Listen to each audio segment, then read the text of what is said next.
soutenir sans constitution. Et c'est là où d'ailleurs j'ai dit le mot, j'ai dit que le faire, je suis un ancien président, ce serait de mettre de l'huile sur le feu. Mon capitaine, vous voyez, cela contredit tout ce que vous avez dit. Sous prétexte que vous dites au départ qu'il a comploté contre vous et que c'est vous qui le soutenez. Vous savez en contrepartie de quoi? En contrepartie des ministres, de vos proches qui ont toujours été nommés dans le gouvernement successif de M. Alpha Condé. Donc arrêtez de créer la diversion. Non, vos questions.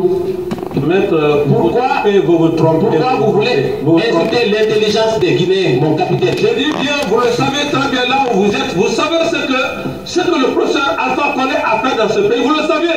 Oui, bien vous le savez? Oui, mais vous l'avez souligné pour qu'il fasse du mal au pays comme vous l'avez fait auparavant, n'est-ce pas? Et le mal qui faisait commander chez moi, s'il vous plaît, posez des questions. Vous savez mon capitaine, allez-y. Mon capitaine, vous ne pouvez convaincre personne que vous n'avez pas soutenu le professeur Alpha Condé en contrepartie de l'argent et des postes ministériels pour vos proches. Ça n'engage que vous? Oui. Ça n'engage que vous? Bien sûr. Moi, je l'ai soutenu par rapport à ma communauté. Par rapport à ma communauté, parce que ces deux communautés étaient permanemment en guerre avec la Zizanie. Donc vous êtes un communautariste? C'est vous qui êtes communautariste, pas moi. S'il vous plaît, maître, revenez maintenant au fait. Voilà. Merci, Monsieur le Président.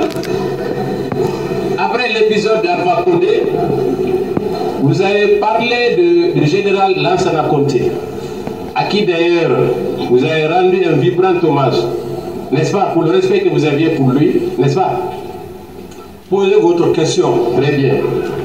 Vous avez dit que c'est grâce à lui que vous avez été préparé à prendre le pouvoir, n'est-ce pas? Posez votre question. Mais c'est une question. Que vous entreteniez 300 hommes. Est-ce que vous confirmez cette déclaration? Posez votre question. Si vous finissez... C'est une question qu'il est en train de poser. Si c'est de cette manière que vous posez la question, je n'ai pas de réponse à votre question.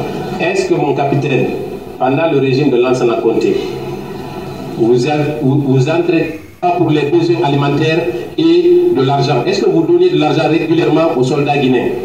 Je ne réponds pas à cette question. Est-ce que ce n'est pas ce qui vous a rendu populaire au sein de la Grande Muette? Qu'importe l'essentiel, je n'ai pas fait de mal. Le plus important est que ce grand homme, c'est Dieu qui m'a mis dans son cœur. C'est ça, je ne suis pas allé au marché pour chercher cette estime. C'est le plus important. Voilà. Vous avez là, vous prenez que vous jugez ça sous un autre angle, ça n'engage que vous. Est-ce que, mon capitaine, vous avez toujours parlé de la lutte contre la gabégie comme étant votre cheval de bataille, n'est-ce pas?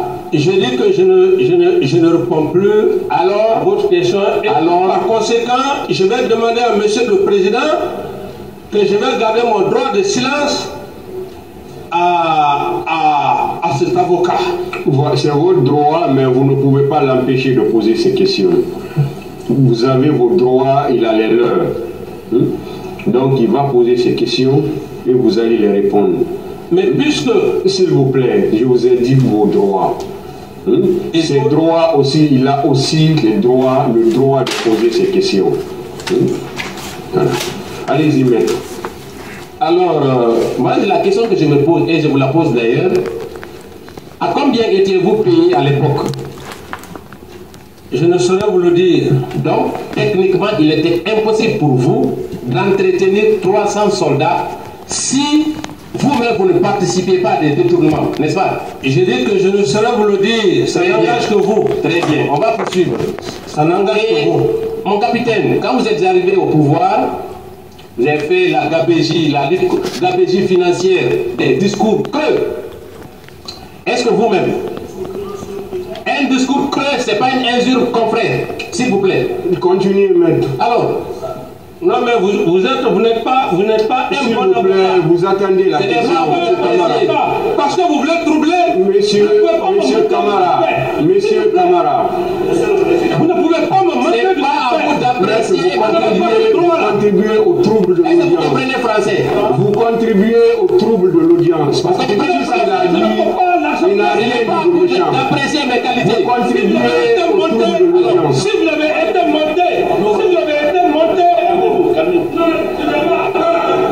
si vous êtes monté, si on vous avez monté, on vous a donné de l'argent.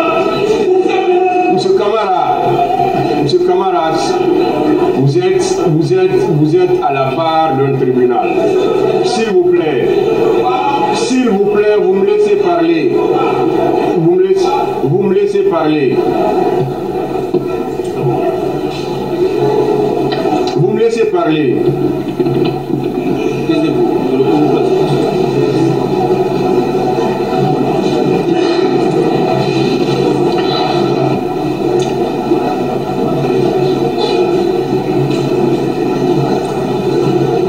Nous sommes dans une salle d'audience. Nous ne sommes pas dans un bistrot où tout est permis. Je vous ai dit vos droits dès à l'entame de votre interrogatoire. Vous pouvez répondre ou vous pouvez dire que vous ne répondez pas. C'est très simple. C'est très simple. Mais comprenez que celui qui vous pose des questions, il a aussi le droit de vous poser des questions. Et il va vous les poser. Vous êtes là pour répondre aux questions. Dès qu'il y a un terme offensant ou il y a des propos vraiment qui ne doivent pas être employés, là le tribunal va intervenir directement pour demander à ce que ces propos soient retirés, ou bien qu'on ne vous les dise pas. Mais il y a des termes vraiment qui ne sont pas du tout offensants. Dire un discours creux, ça, ce n'est ni un propos offensant, ça ne veut rien dire pratiquement. Si vous ne l'avez pas fait, vous pouvez tout simplement dire je ne l'ai pas fait. Ça ne demande pas à ce que les gens s'enflamment dans la salle. Pour troubler l'audience, ça ne veut rien dire. Ça ne veut rien dire. Discours creux, ce n'est pas une injure, ce n'est pas un propos offensant. Parce qu'on peut répondre à ça, simplement. Et on ne peut pas dire que parce que je ne réponds plus, donc vous n'allez pas me poser des questions. Ça, les règles du jeu ici, ce n'est pas vous qui les donnez, M. Camara. C'est pourquoi je vous dis vos droits dès l'entame. Le tribunal est très patient, il vous suit. Quand je vous ai dit, on va vous poser des questions de la façon la plus courtoise, de la façon la plus respectueuse. Mais de votre côté aussi, vous devez répondre de la même façon.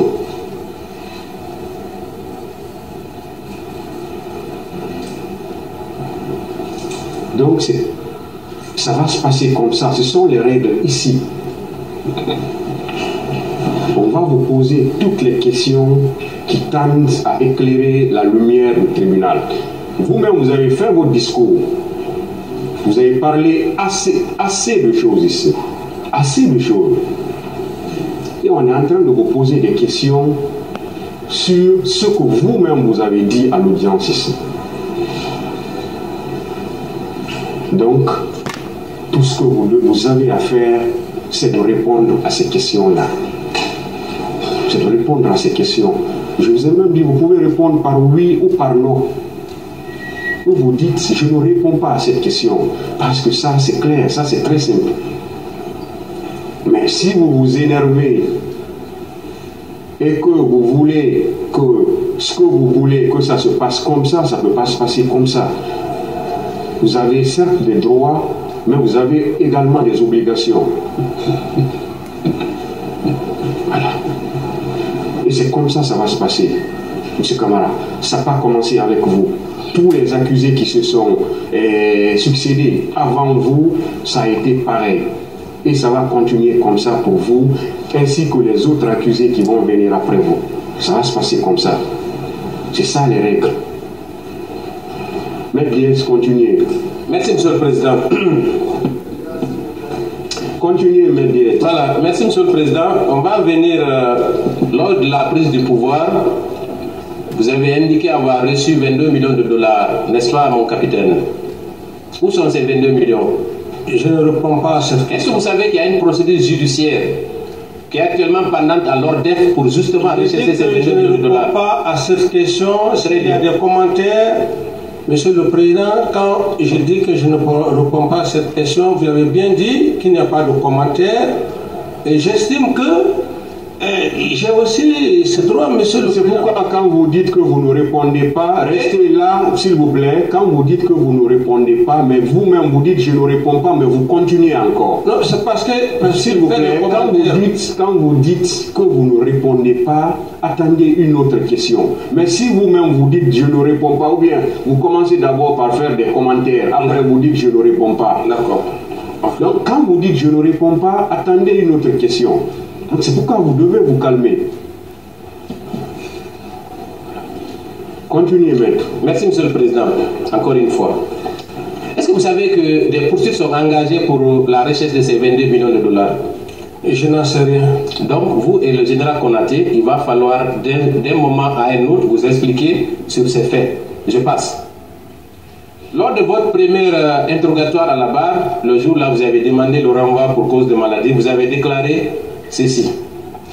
Un officier d'état-major est fait pour la prison et la guerre.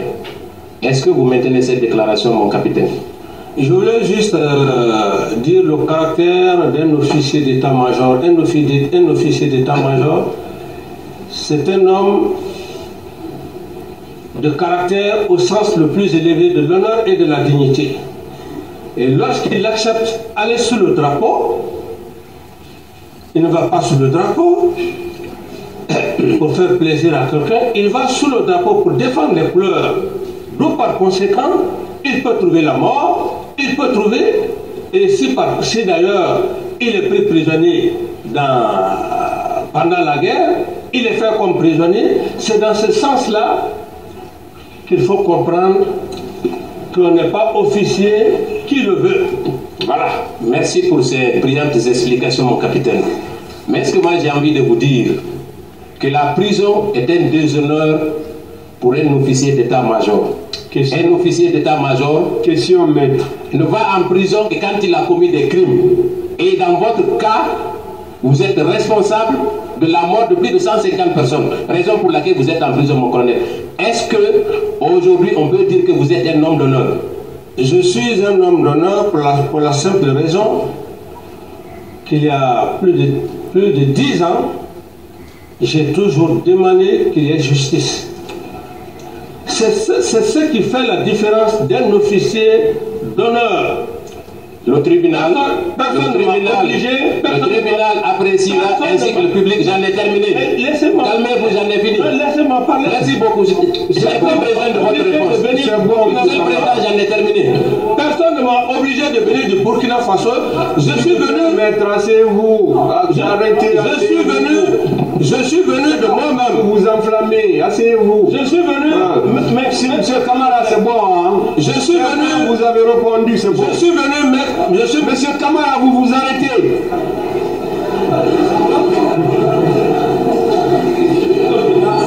Si on vous dit de vous arrêter, vous vous arrêtez. Vous vous enflammez, maître. S'il vous plaît. Voilà. Et surtout, ne parlez pas tant que le tribunal ne vous a pas donné la parole. Si, parce que vous parlez, vous n'avez pas la parole. Le tribunal ne vous a pas donné la parole. Je ne sais pas pourquoi vous le faites. Votre client est en train de répondre.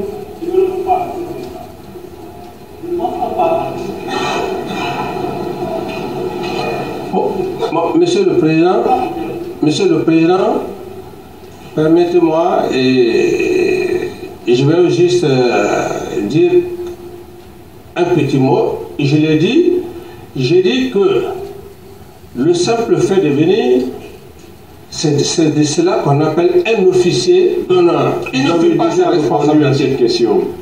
Donc, si maître... Vous avez répondu à la question, maître. Monsieur Camara, vous avez répondu à la question.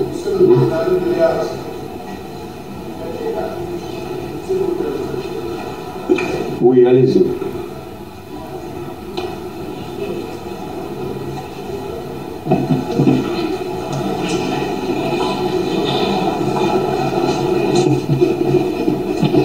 Merci, Monsieur le Président. Nous, depuis le début de cette procédure jusqu'à maintenant, en tout cas par devant vous, nous estimons que vous menez bien les débats. Mais nous souhaiterions vous soumettre une demande. Le respect. Le simple fait pour moi de venir ici, quand M. Toumba Diakité était à cette barre, le simple fait d'élever le ton a fallu des conseils de votre part vis-à-vis du respect dû au rang de l'accusé qui comparaît par devant votre tribunal. Cela a été fait publiquement dans cette salle. Quand bien même que Maître Pépé Koulemou que je suis n'avait pas avancé des propos déplacés à l'encontre de M. Toumba Diakité. Aujourd'hui, lorsqu'on traite de la même façon que vous avez pu encadrer hier nous concernant, je voudrais bien que nos confrères, tous ceux qui sont dans cette salle, se mobilisent dans le sens de l'encadrement que vous nous avez donné dans cette salle. Lorsqu'on tient on dit à un ancien président vos propos creux, vos discours creux, nous estimons que c'est déplacé. Nous autres de la défense, nous estimons que c'est un langage déplacé. Ça, c'est un deuxième moment. Lorsqu'on traite un accusé qui a bel et bien ses droits, de ce que mon distingué confrère DS vient de communiquer vers la fin, nous estimons que ce sont des propos déplacés. Et nous devons nous adresser à qui? À votre autorité. À vous, Monsieur le Président, et les distingués assesseurs, pour que de tels actes se corrigent au fur et à mesure que ça se commet.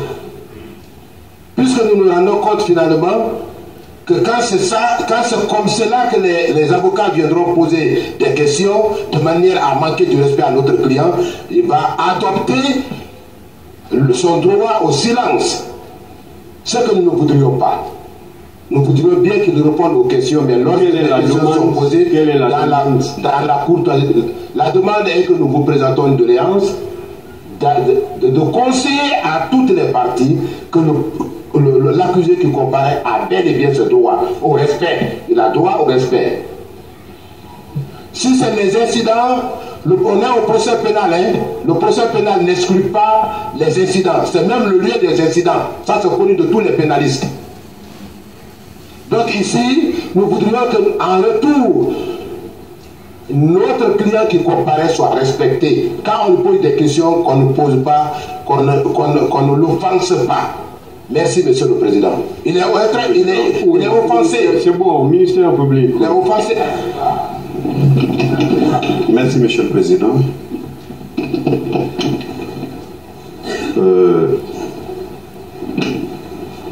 Suite à ce que vient de dire Maître Pépé Koulemou, je voudrais dire que vous avez rappelé les règles du jeu à M. Moussa Dadis Camara. Il a des droits et à cette barre, il a des obligations. Et je voudrais insister sur un fait, c'est qu'à cette barre, il a un statut d'accusé. Ce n'est pas son statut d'ancien président qui nous intéresse ici. C'est M. Moussa Dadis Camara qui a été renvoyé devant la juridiction criminelle par une ordonnance autant que tous les autres accusés.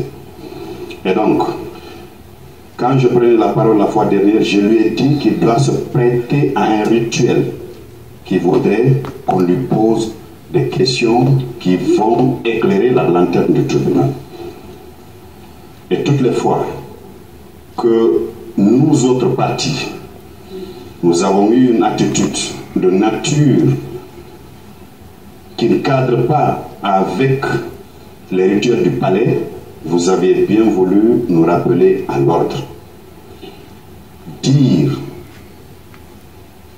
un quelconque accusé qui comparait devant la juridiction qu'il avait tenu des discours creux, il n'y a rien d'offensant, il n'y a rien de désobligeant, il n'y a pas un signe de manquement de respect.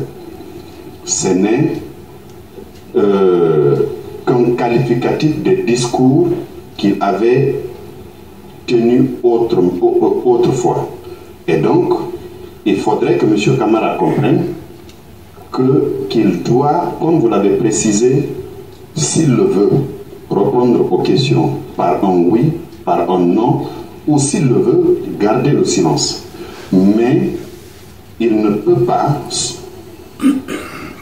empêcher au parti que nous sommes de lui poser des questions. Bien sûr, vous avez rappelé que nous devons le faire avec courtoisie. Et lui aussi doit répondre aux questions que nous lui posons avec courtoisie. C'est ça les règles du jeu. Et ça ne m'a pas commencé par lui. Et les règles ne seront pas réinventées parce que c'est M. Moussa Dadis Camara. Non, mais l'avocat de Dadis a raison de dire qu'il y a un incident.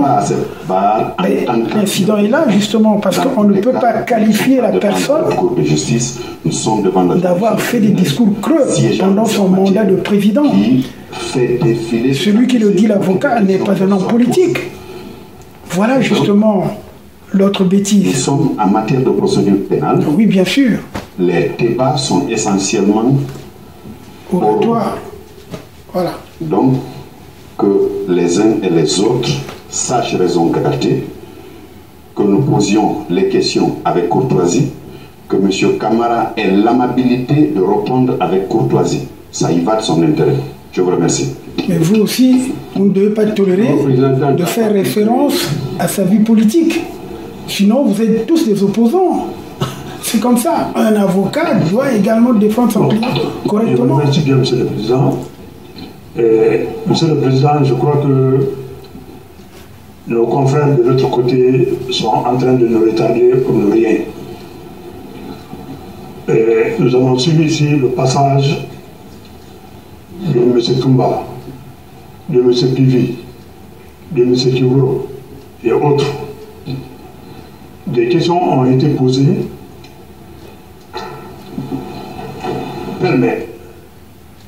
Mais si nos confrères de l'autre côté veulent faire croire à leurs clients qu'il y a un ancien président ici, je crois qu'ils vont trouver. C'est de ça que nous sommes en train de subir, M. le Président. Il y a maintenant une confusion. M. Camara, je crois que je ne veux pas faire de remontrances à mes confrères de l'autre côté. Mais je crois que M. Camara n'est pas en train de comprendre et n'a pas été bien conseillé. Je crois qu'on ne lui a pas dit que sa réaction, son comportement ici à la barre peut avoir une influence sur son sort. On ne lui a pas dit. Je crois qu'il doit comprendre qu'il ne comparaît pas ici en tant qu'ancien président. Il comparaît ici en tant que Moussa Dadis Camara, citoyen qui est poursuivi pour des faits précis. Exact. Pour le moment, le tribunal est en train de chercher s'il est responsable ou bien s'il n'est pas responsable. Mais il a attendu pendant 10 ans. Lui-même, tout le temps il disait, je demande procès, je demande procès. Si ce procès se tienne, M. Camara doit donner l'exemple à tout le monde. Si j'étais à sa place, je vais donner le temps à toutes les parties de parler, de me poser des questions, et je prendrai tout mon temps de répondre à ces questions pour montrer au peuple de Guinée que ce qu'on me reproche, c'est pas vrai. C'est cette occasion qu'il ne doit pas le manquer, M. le Président. Je ne veux pas être long, M. le Président. Je vous demande très simplement de dire, d'ailleurs, aux confrères de l'autre côté, de nous laisser dérouler le rythme normal de ce procès. Je vous remercie bien, M. le Président. Très bien, mais bon. N'agissez pas comme des opposants politiques. Donc, pas de référence à son passé de président de la transition. Dans l'action.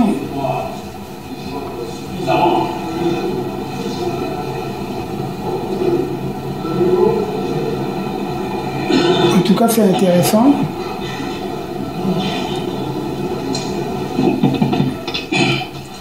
Monsieur le Président, nous sommes dans un prétoire.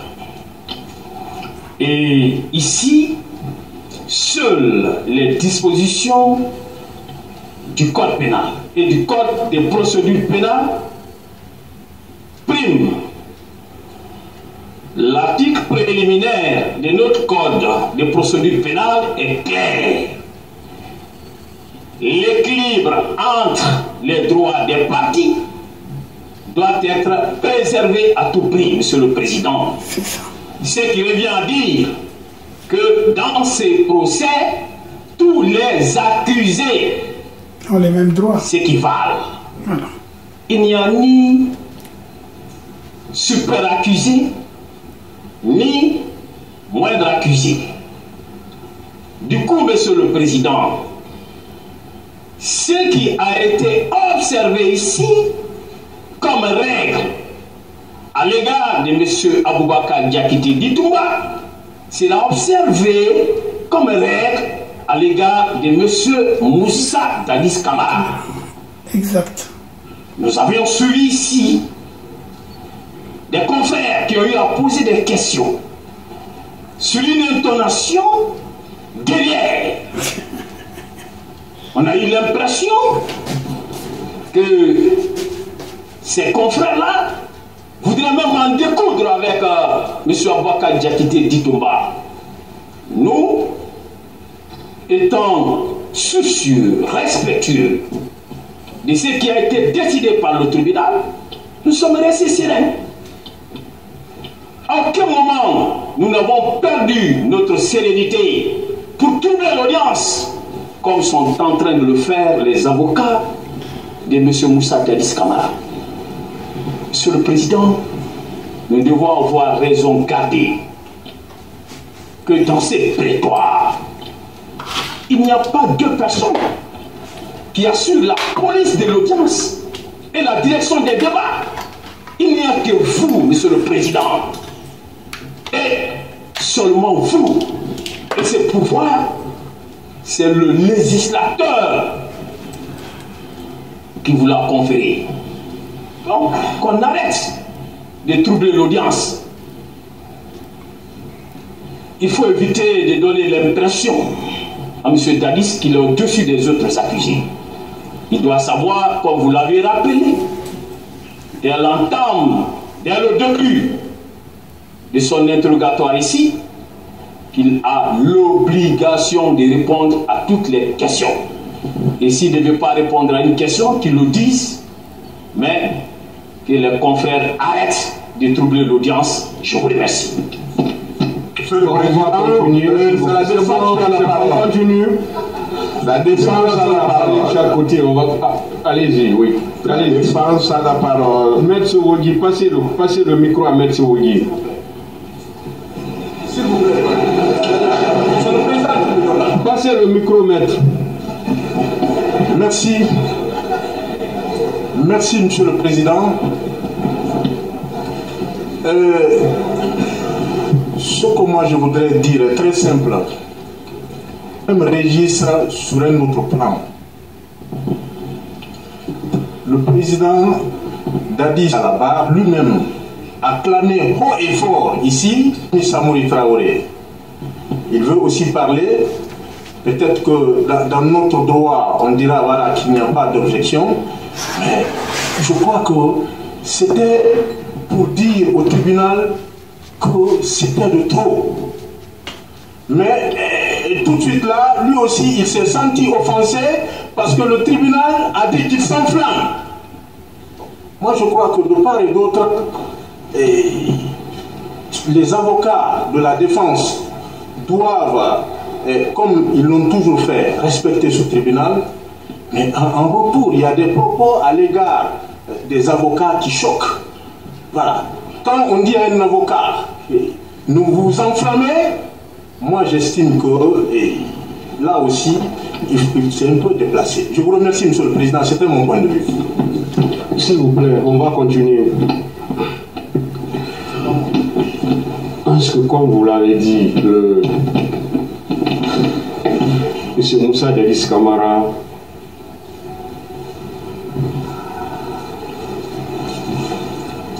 à une des questions du ministère public, a dit ici qu'il connaît son statut. Il a un statut d'accusé. Et il l'a même dit plusieurs fois. Ça veut dire que lui, il connaît bien son statut. Il sait bien qu'il est accusé comme les autres accusés qui sont dans le box des accusés. Donc, c'est pourquoi nous professionnels, il ne faut pas qu'on lui mette une autre idée dans la tête à travers notre façon de faire. Parce que si à travers notre façon de faire, on lui fait comprendre que c'est un accusé spécial, là ça va être autre chose. À partir du moment où lui-même, il reconnaît qu'il est accusé au même titre que les autres. Et depuis le début de ce procès, le tribunal fait le maximum pour que les accusés qui se succèdent à la barre ici puissent avoir le même traitement. C'est ce qu'on s'efforce à faire avec M. Moussa Dadis Camara. Et jusqu'à maintenant, on estime que Moussa Dadis Camara est traité au même titre que les autres accusés qui se sont succédés à la barre. Donc nous, professionnels, qu'on essaie de comprendre cela et qu'on laisse vraiment les débats avancer. On est en train de retarder inutilement les choses. Ce Camara lui-même, il reconnaît qu'il est accusé au même titre que les autres. Les questions qu'on est en train de lui poser, ce sont des questions vraiment qui vont dans le sens du respect de sa personne. Donc, je ne sais pas pourquoi on veut troubler maintenant pour faire comprendre à M. Camara qu'il a un statut particulier à cette barre, qu'il a un statut spécial à cette barre. Alors que lui-même, il ne l'a pas dit. Lui-même, il reconnaît son statut à la barre. Donc, on essaye d'avancer. La partie civile, les questions continuent. Merci, Monsieur le Président, Messieurs les assesseurs, Monsieur Moussa Dadis Camara. Je voudrais respectueusement vous poser 3 catégories de questions. Une première catégorie de questions liées aux préparatifs pour la prise du pouvoir. Une deuxième catégorie de questions liées à l'exercice de votre pouvoir pendant les 11 mois. Et la dernière catégorie de questions liées au déclin de votre pouvoir. Pour commencer, mon capitaine, dites-nous comment vous avez connu, comment vous avez rencontré, lié amitié avec M. Ousmane Konté, Feu Ousmane Konté.